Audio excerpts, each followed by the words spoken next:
Mũingĩ wa kaunti ya Kiambu nĩ wendekithĩtie atongoria arĩa athure kwamba kũrĩkĩrĩria tabarĩra iria cianjĩrĩirio hau kabere mbere ya manjĩrĩirie tabarĩra ingĩ njerũ nĩguo mũingĩ ũgunĩke. Naga mũtongoria okorwo ti ũrĩa ũrarĩ ho, ũyũ wĩho gũtirĩ ũndũ okaga naguo, kana hihi maũndũ marĩa hihi ũcio ũngĩ atigĩrĩire, hatirĩ ũndũ athiaga na mbere we okaga na maũndũ make. Nĩtuge ningĩ okorwo nĩ thirikari ĩrĩa yarĩ ho ya Uhuru rĩ, he barabara tũĩ ciakagwo gũkũ, ingĩ ciĩtagwo mau road, no harĩa ciakinyĩrĩe kana harĩa Uhuru acikinyĩtie rĩ, ũmũthĩ ũyũ noho cikoretwo ikinyĩte.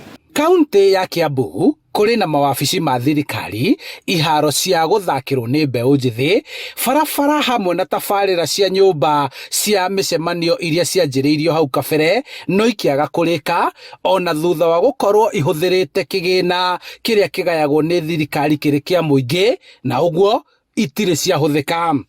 Tawa ĩyo ĩkoragwo dormant. Twerirwo atĩ nĩ ĩgakomborithio nĩguo mbia icio cithiĩ kwĩ bursary fund, no tawa ĩyo ĩtindaga dormant. Ũngĩthi kũu gũtirĩ kĩndũ development, ũngĩrora tũu ta niĩ ndĩ mũyuthi, woka haha Nduberi, nĩ twerirwo nĩ tũrĩthiaga kũu, no tũtithiaga. Kwĩna indo ta swimming pool ciekĩrirwo kũria St Peters hakuhĩ na Nduberi, icio cingĩtũteithia ta ithuĩ na youth, no tũtithiaga kũu, nĩ yahingirwo. Rĩu tũrakĩrigwo atĩrĩrĩ, ũngĩkorwo development ici cirekwo na mbia citũ rĩ, nĩkĩ marakĩananga mbia citũ magaciga hau kabla citũteithie ithuĩ mũingĩ?